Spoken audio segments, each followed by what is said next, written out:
Alright, good afternoon, piano fans. Roland FP8 Piano, replacing one of the keys. Here is my little repair section. As you can see, my B note and the B flat keys are not functioning properly.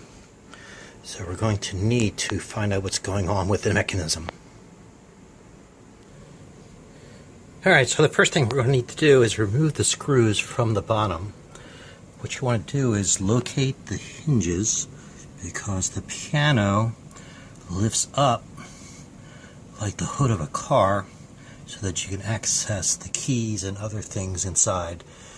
Okay, so the screws that you're going to have to remove are on the side, as you can see here, hopefully. We're going to remove all the screws around the edges, and of course we have to remove these bumpers here to get access to these screws underneath. Okay, so the bumpers are going to come off. There's a screw under here, and then the screws along the edge. We're going to take those out. Okay, I've removed all of the screws, so now we just gently from the edge we can lift up the top hood of the piano, and then of course we see access to all the electronics that are involved. Now, since the keys are very close to the edge here, we're not going to be able to get this key out because there's a ridge there that it gets stuck on. So then we're going to need to remove these screws in here. I've already taken out some of them, so that we can push the keyboard out.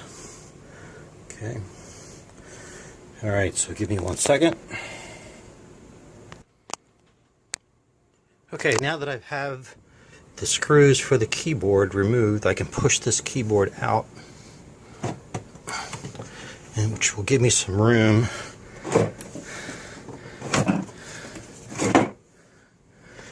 to lift the keys out of place. Alright, so going to the broken key again. Okay, the thing that we're going to need to do next is pry these pieces apart, since there are little clips in there to keep it in place. So if we separate these with a screwdriver, we can get the key out. So prying this apart will free that up for us. Alright, so I've managed to get the key pried off now, so now I can just slide the key out of position, and then we can get access to the hammer mechanism, this piece right here. So what we want to do now is just grab this guy, and we can see a broken piece inside which is preventing the key from going down. So down in here you can see this broken piece from one of the other keys preventing the proper action of this key. So we need to remove that piece out of there. You may have to remove another key so you have some more room to work. So this black key again is going to come out as well. And now I can see better inside what's preventing these two keys from functioning properly. Alright, so I've gotten the two hammers out now, and as you can see, a properly shaped hammer looks like this one here, and then the broken hammer here, of course, and of course the piece that is preventing things from moving. Alright, so I've removed the broken piece from the hammer, and of course this was getting underneath of this guy, preventing the keys from functioning properly. So we're going to glue that piece back on and then reassemble the keyboard. Alright, so I've placed some super glue inside the crevice here to put the broken part back into place. So reinserting the broken piece. Alright, we'll let that set. That's a super glue, so you want to be very careful with that, not to get that on your skin. And of course, if you do, you want to use nail polish remover to help get the glue off of your fingers. And of course, if that doesn't work, you better get yourself to an emergency room. Alright, so now I'm reinserting the hammers back into their position. And hopefully you can see these ridges that these clips hook onto.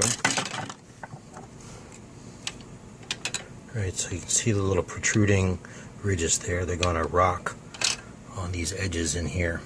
Okay. So we're going to slip it in through the hole and then put the keys on top of the hammers.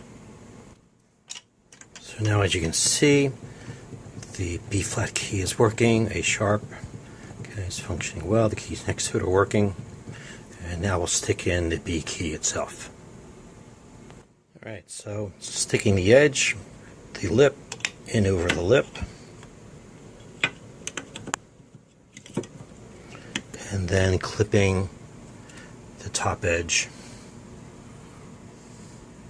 so that that locks in place.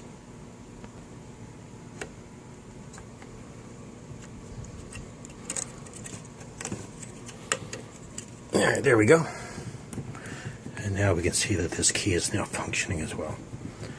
Alright, so we will put all the screws back in place and fire this baby up. Alright, thanks for watching. Hope this was helpful. Your Roland FP8 key replacement repair.